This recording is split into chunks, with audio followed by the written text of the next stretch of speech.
Welcome back my channel educational R K point. तो चलिए हम आपको अब कुछ नई अपडेट आज दे देते हैं। तो वो नई अपडेट क्या है, जैसा कि कल आपने देखा था कि नई अपडेट आपकी क्या थी कि जिन लोगों को फर्स्ट में कॉलेज अलॉट हो गया है उनको सेकंड में, ये मेरे अकॉर्डिंग नहीं है, ठीक है ना।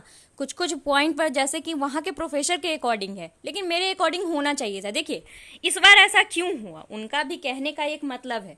पहला पॉइंट क्या है, तो पहला पॉइंट ये है कि पिछले बार क्या हुआ था कि choose for the second counselling का ऑप्शन था, बट इस बार आपको आ रहा होगा डायरेक्ट एक्सेप्ट एंड पे।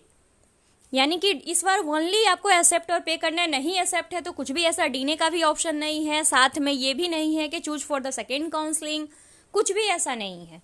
इस बार डायरेक्ट आपको एडमिशन लेना है तो लीजिए, बाकी इसके बदले कुछ भी नहीं लिखा हुआ है, ये भी कहीं मेंशन नहीं किया हुआ है कि हाँ हम फर्स्ट काउंसलिंग में सीट अलॉट हो गया, सेकेंड काउंसलिंग में हम जा सकते हैं या नहीं।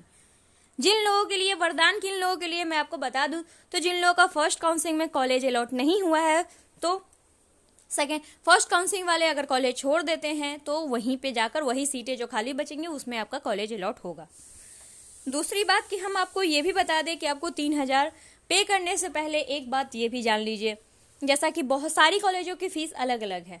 प्राइवेट कॉलेजों में, सरकारी है तो आपकी फीस वही सेम एज इट इज है, लेकिन प्राइवेट है तो आपकी फीस थोड़ी अलग है, क्योंकि किसी कॉलेज में 2 लाख, किसी कॉलेज में 2.5 लाख, किसी कॉलेज में 1.5 लाख, किसी कॉलेज में 1,40,000 भी। तो अभी टाइम है आपके पास, आज तो 20 ही तारीख हुए हैं। 20 तारीख से आप क्या कीजिएगा, एक बार जाइए कॉलेज में, जाकर पता कीजिए कि हाँ भाई उस कॉलेज में एग्जाम फीस, सारी फी, क्लास कैसे होगी, वो सारी चीज़ें पता कीजिए, देन तभी 3,000 पे कीजिए, क्योंकि कुछ भी रिफंड आपको नहीं मिलने वाला है। थेंगा टाइप का इन्होंने इस बार कर दिया है, वैसे भी बोलकर भी कौन सा रिफंड कर देते हैं। चलिए आइए जानते हैं। बीएड में 22 सितंबर 2 डॉक्यूमेंट वेरिफिकेशन और नामांकन सीट कंफर्मेशन के लिए आवेदन शुरू हो चुके हैं। 25 सितंबर तक अभ्यर्थी आवंटित कॉलेज के लिए 3,000 रुपये देंगे, जो न्यूज थी यही है। दूसरी बात है कि पीपीयू में बीएड रजिस्ट्रेशन वो परीक्षा फॉर्म एक साथ भरे, तो ये किन लोगों के लिए है जो 2020 से है। सोचिए 2020 की एग्जाम अभी हो रही है, तो ये फर्स्ट ईयर की अपडेट है। तो रजिस्ट्रेशन फॉर्म साथ साथ परीक्षा फॉर्म एक साथ जाइए, वहाँ पे फिलअप कर दीजिए। तो ये दोनों न्यूज़ थी। तो आई होप कि आपको ये इन्फॉर्मेशन अच्छी लगी होगी। अगर अच्छी लगी हो तो बिल्कुल इस चैनल को सब्सक्राइब कर दीजिए, घंटी वाले छोटे से बेल आइकन को क्लिक कर दीजिए। पुराने हैं तो बस लाइक एंड शेयर कर दीजिए, बस इतनी सी ही काम है।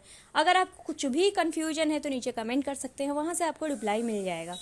बहुत सारे लोगों का कमेंट नहीं जवाब देने का अर्थ ये होता है क्योंकि सारे लोगों के क्वेश्चंस एक ही रहते हैं, तो वीडियो जब मैं बना ही देती हूँ तो आई होप कि आपको जवाब मिल जाता होगा। दूसरी बात है कि व्हाट्सएप पे भी आप डायरेक्टली, आपको इमीडिएटली रिप्लाई चाहिए तो व्हाट्सएप पे भी है, वहाँ से भी जाकर कांटेक्ट कर सकते हैं। Thank you.